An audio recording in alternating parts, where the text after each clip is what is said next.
साथियों नमस्कार। आज की जो हमारी क्लास रहेगी इसमें हम एक महत्वपूर्ण टॉपिक पर बात करेंगे जिसमें हम भारत शासन अधिनियम 1861 के महत्वपूर्ण प्रावधानों के बारे में चर्चा करेंगे। तो आज का जो हमारा टॉपिक है वो है भारत शासन अधिनियम 1861।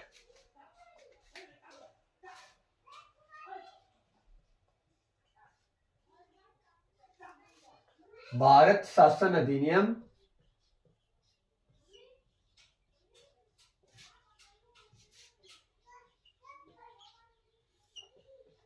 1861।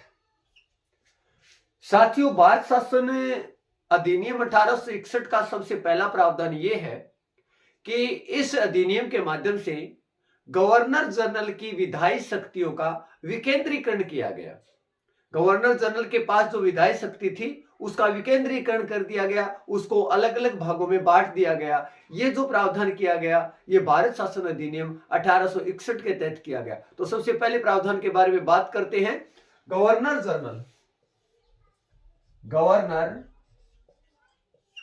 जनरल की विधायी शक्तियों का विकेंद्रीकरण किया गया।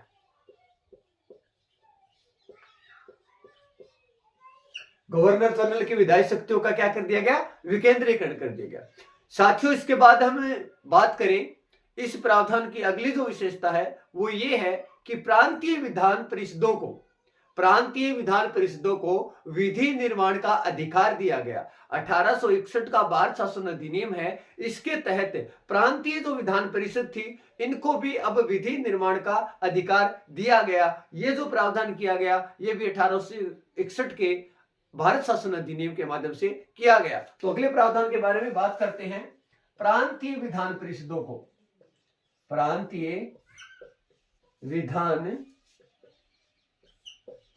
को विधि निर्माण का अधिकार दिया गया। कभी जो प्रांतीय विधान परिषद है ये भी विधि का निर्माण कर सकती है। ये 1861 ईस्वी के भारत शासन अधिनियम के माध्यम से किया गया। साथियों, इस अधिनियम की अगली वो विशेषता है वो ये है कि इस अधिनियम के 1861 ईस्वी का भारत शासन अधिनियम है, इसके माध्यम से लॉर्ड कैनिंग के द्वारा विभागीय प्रणाली की शुरुआत की गई।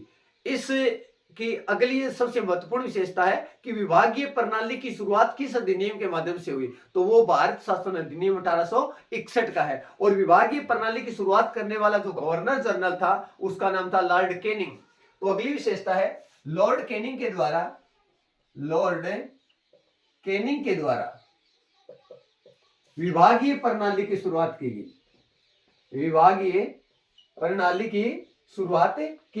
यह प्रावधान भी 1861 ईस्वी का भारत शासन अधिनियम है, उसी के तहत किया गया। क्यों इस अधिनियम की अगली और सबसे महत्वपूर्ण विशेषता की बात करें वो ये है कि 1861 ईस्वी का भारत शासन अधिनियम है, इसके माध्यम से गवर्नर जनरल को अध्यादेश जारी करने की शक्ति दी गई।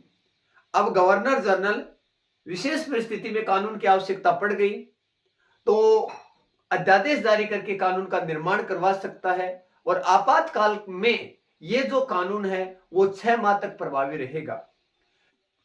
अगर वर्तमान भारत के संविधान की अगर हम बात करें तो भारत के संविधान के अनुच्छेद 123 के तहत राष्ट्रपति अध्यादेश जारी करके कानून का निर्माण करवा सकता है।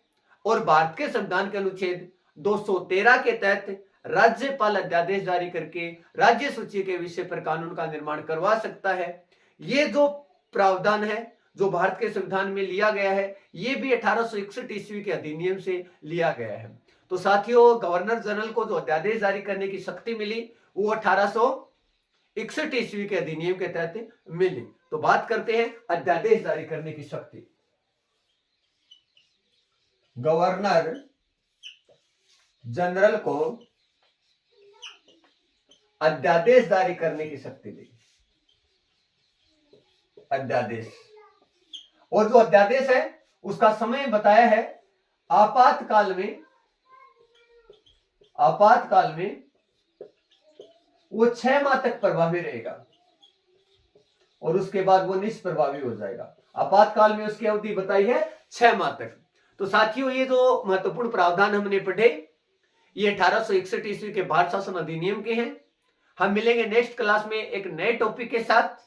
तब तक के लिए सभी साथियों को जय हिंद, जय भारत, धन्यवाद।